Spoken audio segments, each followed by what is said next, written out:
friends! Welcome to another adventure on Fantastic First Grade Frogs. Today we are going to take a look at our caterpillar. Oh no, wait. We're going to take a look at our chrysalis. No, not that either. We're going to take a look at our new butterflies because they are emerging from their chrysalis. And so up in the corner up here, you're going to get to take a look at our chrysalises as they were hanging in the butterfly net. And what happened as we waited and waited and waited and waited and waited and waited and waited.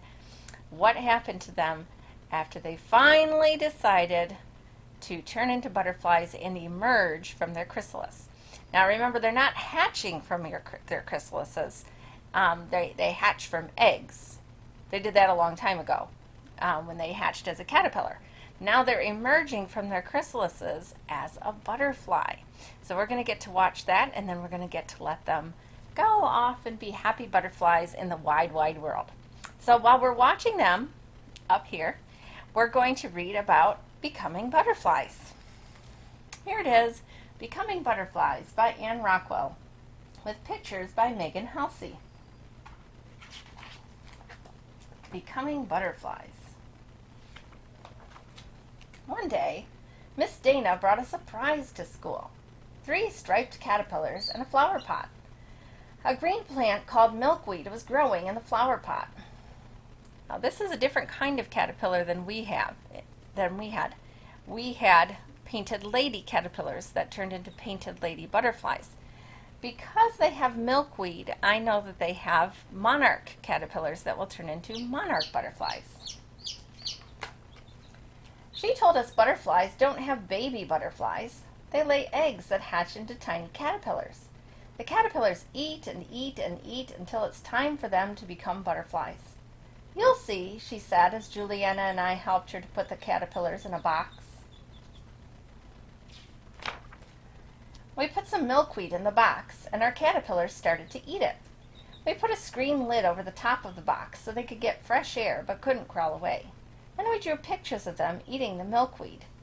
And of course, remember in the beginning, our caterpillars were so tiny, we could hardly even see them. They were only about a ½ inch long, or maybe a centimeter long. So they're using a magnifying glass in the picture to show a caterpillar eating a milkweed leaf. But they grew, didn't they? Our caterpillars ate and got bigger and bigger. But they're not becoming butterflies, Juliana said. They're just big, fat caterpillars. Wait and see, said Miss Dana. And this is showing that it's a big, fat caterpillar now. It's grown to be about 1.5 inches long. After 3 days, our caterpillars got so big their skin split. A new striped skin, just the right size, was underneath it. I think caterpillars are always hungry, because ours ate their own old skins and then more milkweed. I drew a picture of that. A few days later, the skin split again. When our caterpillars were about 2 weeks old, one hung upside down from the screened lid. From a little thread of black silk it made. Hey, look, it's spelling my name, Juliana said. She was right. The caterpillar had made itself into the letter J. And that's just what our caterpillars did too, remember? They hung at the top of the lid of the cup, and they made a J. Soon, that caterpillar's skin split, but we didn't see any new striped skin. All we saw was a glob of greenish-white jelly. There wasn't a caterpillar to eat the old skin. Ick, said Juliana. It looks sort of sick. It's not, Miss Dana said. Watch what happens. And this is the beginning of a monarch caterpillar turning into a chrysalis. We watched the jelly get smoother and greener. Soon it was hard and smooth with a ring of gold dots. Hey, it's not icky at all, said Juliana. It looks like a beautiful jewel. But where did the caterpillar go? I asked. It's becoming a butterfly, said Miss Dana. But first it must become a chrysalis. That's what it is now. So this is a monarch chrysalis. It's kind of a greenish color, and it really does look like it has little jewels on the side of it. We watched the other caterpillars climb up the box and hang in the shape of the letter J. Their skins split, and each became a green chrysalis with a ring of shining gold spots. For 10 days they hung there. They didn't eat, they didn't move. I wish they'd do something, said Juliana. They are doing something, I said. They're becoming butterflies. And remember, inside of there, they turn into sort of a caterpillar soup. They take their bodies all apart, turns into caterpillar soup, and then they remake all the parts into a butterfly. One morning, a chrysalis turned dark brown. "What's wrong?" I cried. "Nothing is wrong, but now it's time," said Miss Dina. "It's almost a butterfly. You'll see." And if you have a monarch chrysalis, it does kind of turn a darker color when it's ready to turn into, or have the butterfly emerge. We watched as the shell of the chrysalis peeled away. It had turned clear as glass. A butterfly with wet and folded wings hung from it, waiting for its wings to dry. "Wow," everyone said, "look at that." And there it is with its floppy wings, just hanging around. Has to make sure that it straightens its wings and gets them all nice and dry. That afternoon we drew pictures of our beautiful butterflies. When their wings were dry, we opened the window. Each one sipped nectar from the flowers outside, then fluttered up into the sky. But I wanted them to stay. Juliana looked sad. "They'll sip nectar all summer," Miss Dina said, "but they'll fly far south before winter comes. Butterflies can only live where the weather is warm." On the map, she showed us a place in Mexico. "This is where they all go," she said. "We wrote a letter to the boys and girls at a school in Mexico. Please take good care of our butterflies," we said. One cold winter day, we got a letter back from the boys and girls at the school in Mexico. They sent us a picture of a tree covered with butterflies. All of us looked and looked, wondering which ones were the 3 butterflies we hatched in our very own classroom and set free to fly so far away. And you can see in the picture, wow, it almost looks like a tree that has butterfly leaves. And that's the end. Shows how the caterpillar turns into a jay, turns into a chrysalis, and then out comes the butterfly. Now, we have to keep in mind that our butterflies, when we let them go, they don't fly to Mexico. Painted lady butterflies do not fly to Mexico. When the cold weather comes, they will not be alive anymore. But the monarch butterfly does fly south to Mexico. Different kinds of butterflies do different things, and the monarch butterfly flies south to Mexico, where it's nice and warm. And then in the spring, new butterflies fly back north again to eat new milkweed up here. We interrupt this video for a news flash. This just in. It is now known that painted lady butterflies do in fact migrate great distances. In fact, in Europe, they migrate 9,000 miles from the Arctic Circle to tropical Africa and back again. That's amazing. In North America, they travel to western Texas and northern Mexico. They can live up to 6 weeks. So butterflies travel part of the way. They lay eggs.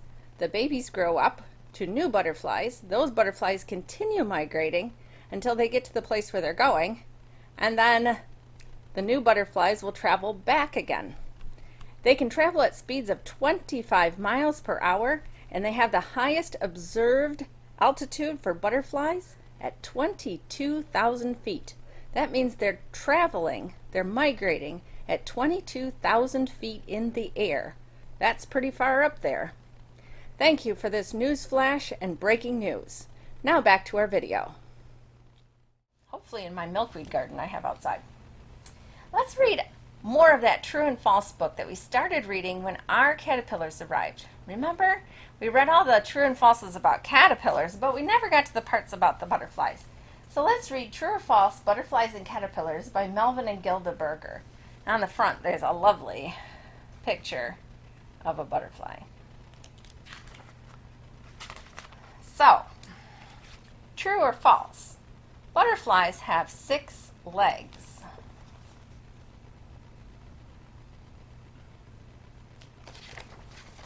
Do you know the answer?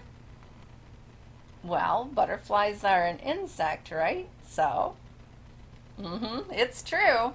Butterflies are like all other insects. They have 3 pairs of legs which are attached to the body. Each leg is divided into 4 parts and ends in a tiny claw for gripping or holding on. All 6 legs are hinged to let the butterfly walk or land easily on leaves and flowers. It says butterflies have 6 legs, but they usually land on only 4. Butterflies need the sun's warmth to fly or feed. True or false? Do they need to be warm in the sun so that they can eat and fly around? True or false? Well, that's true. Butterflies are sun-loving creatures. They cannot warm themselves. They need the heat of the sun to warm their bodies for flying and eating. The flowers that butterflies feed on also need lots of sunshine. These flowers contain nectar, a liquid that is the butterfly's main food. It says butterflies rarely feed at night or in the shade, so they need that sun's warmth. Remember, they are not endothermic like we are, or warm-blooded. We are warm-blooded or endothermic. We make our own heat. They are ectothermic. They get their heat from outside of their bodies. Ecto means outside. Endo means inside. We make heat in our bodies. They get their heat from outside of their bodies, from the sun. True or false? Butterflies chew their food. True or false?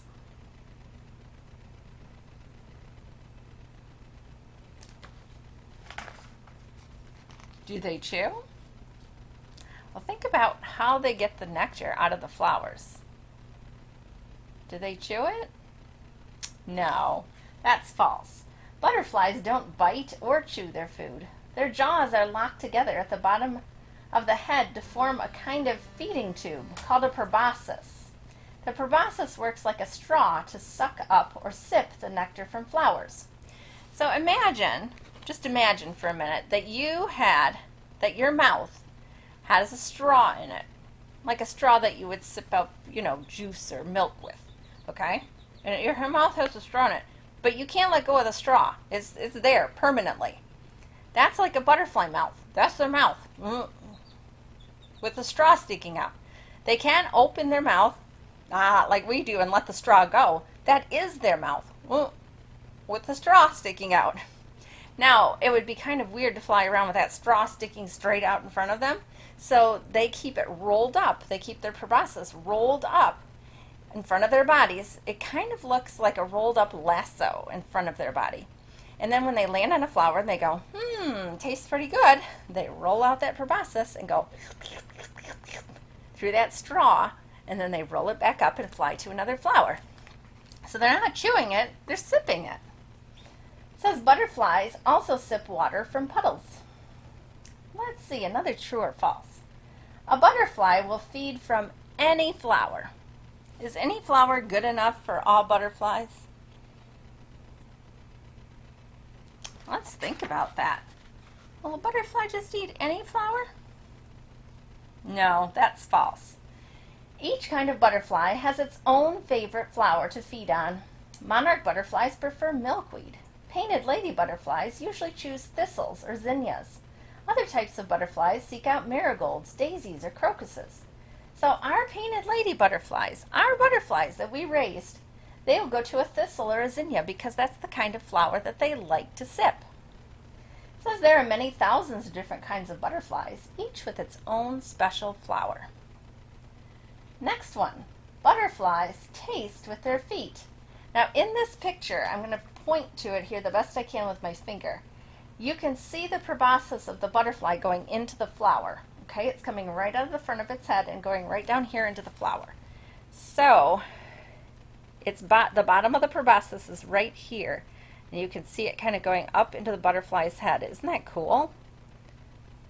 That's its mouth.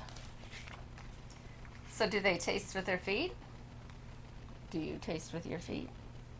No. But a butterfly does. It's true, the bottom of each butterfly leg has a pad with tiny hairs that taste the flower. Many butterflies take only a few seconds to decide if the flower's nectar is good enough to eat. If it is, tiny claws at the end of each leg grip the flower, and the butterfly starts to feed. It says butterfly legs are weak, so these insects don't walk very far. They like to fly better. Let's see. Butterflies have noses for smelling. Is that true or false?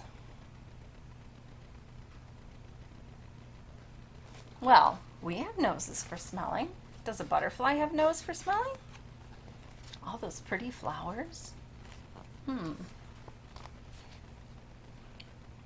Well, it's false. Most butterflies use their two long, thin feelers or antennae for smelling. The antennae grow between the butterfly's eyes. Each antenna has a knob at the end with sensors to pick up odors. A good sense of smell helps butterflies find food. Antennae give butterflies their sense of touch as well as their sense of smell. Now, friends, we're going to take a quick break so that you can see the butterflies being let go into my flower garden here just earlier here. They had to be let go so that they could go out into the world and sip some nectar. They were starting to get kind of hungry hanging out in the butterfly net. So here I am picking up the butterflies out of the butterfly net to help them find their way out. Sometimes they just fly right out, but not all the time.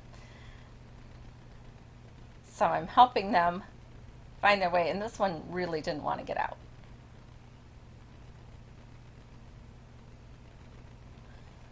Now, I'm not hurting the butterfly. I'm not grabbing it with my hand. I'm just grabbing gently and opening it up, and the butterfly is just sitting on my hand. Oh, there it goes.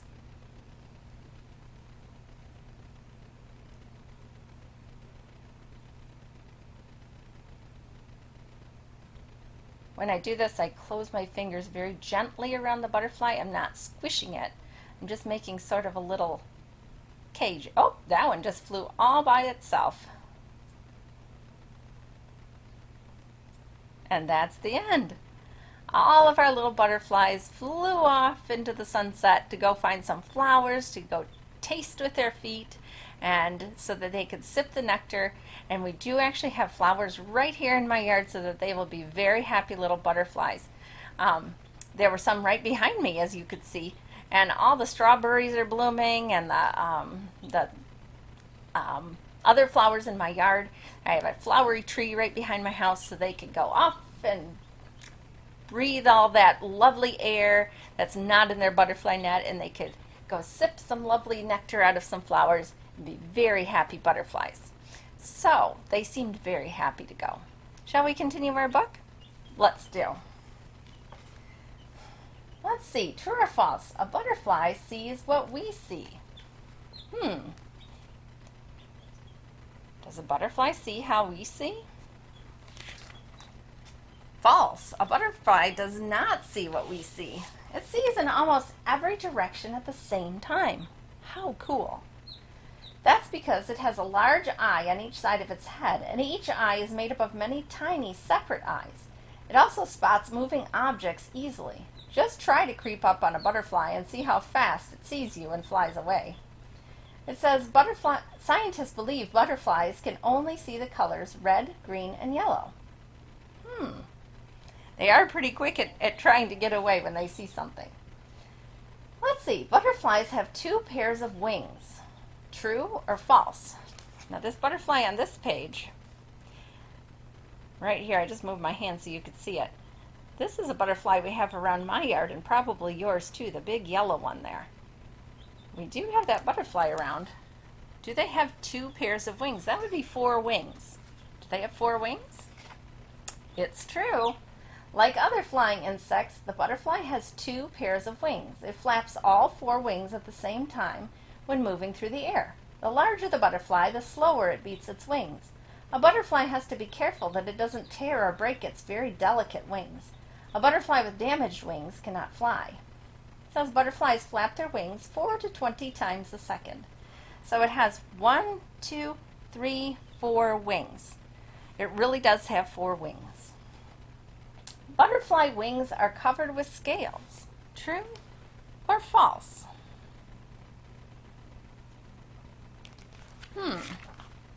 Well, it's not the same as fish scales, but it's true. They are covered with tiny overlapping scales that are as fine as dust. Under a microscope, the scales look like shingles on the roof of a house. All of the butterfly's color comes from its scales. Some scales have their own color. Other scales change color as the light strikes them. And it says scales help butterflies warm by absorbing the sunlight. How cool. Butterflies have few enemies. True or false? Now, by enemies, they don't mean, they're going to have some sort of battle with someone. It means things that want to eat them, predators. But do they have very few things that want to eat them? It's actually false. Butterflies have many enemies, or predators. Cats, birds, frogs, lizards, spiders, and humans. To survive, many butterflies have strange designs, shapes, or patterns on their wings. A number have large spots called eye spots, which can make the butterfly look like an owl or another animal. The eye spots startle the enemy, giving the butterfly time to escape. And remember, we've seen this on fish, we've seen this on caterpillars, and now we're seeing it again on butterflies. Those eye spots that aren't really eyes that can startle a predator, and now the butterfly gets a chance to get away. A butterfly's eye spots may get bigger or smaller with the season. Interesting. Some butterflies are nearly invisible. True or false? Invisible butterflies? Kind of. It's true. Some butterflies just blend into their surroundings. This ability is called camouflage. A few kinds of butterflies look like dead leaves. Some resemble the gray bark on trees, or have wings that are bright on top and dull underneath. When in danger, they land on twigs or leaves and fold up their wings. Some butterflies have see-through wings with very few scales, which make them nearly invisible. So it depends on the kind of butterfly. The largest butterfly in the world lives in the United States. True or false?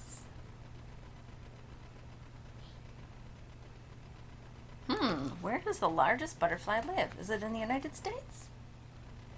Nope, it's false.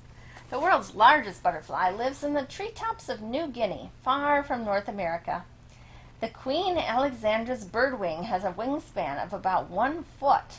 That's about the wing size, tip to tip, of a robin. That's enormous for a butterfly. It says laws now protect the endangered Queen Alexandra's birdwing from hunters.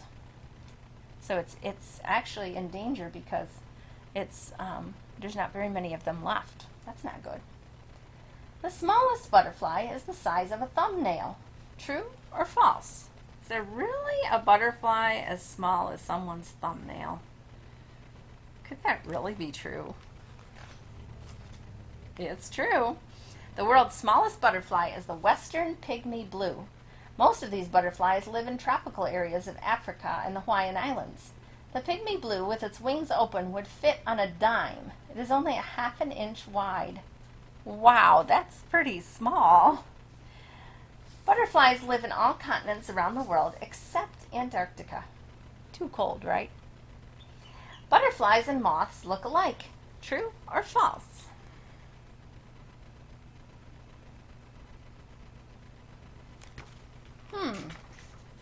It's true. Butterflies and moths do look alike, even though moths tend to be plump and fuzzy. Another way to tell if butterflies and moths apart is to see them at rest. Most butterflies at rest hold their wings straight up over their backs. Moths generally spread their wings flat over their backs. So if a butterfly would hold its wings up, and a moth would hold them flat out like that. And look at that moth's beautiful antennae. Moths do not have knobs or bulbs at the ends of their antennae like butterflies do. Butterflies live only 1 day. True or false? That's false. Butterflies may live from 2 days to nearly a year. Some hibernate or spend the winter in a deep sleep. Monarch butterflies come together in large groups and migrate or move to warmer places for the winter. So there's the picture of the migrating butterflies. And there's my bookmark telling me that's where we started the last time. Now, you may be thinking when we talk about the life cycle of a butterfly, well, what does that mean, life cycle?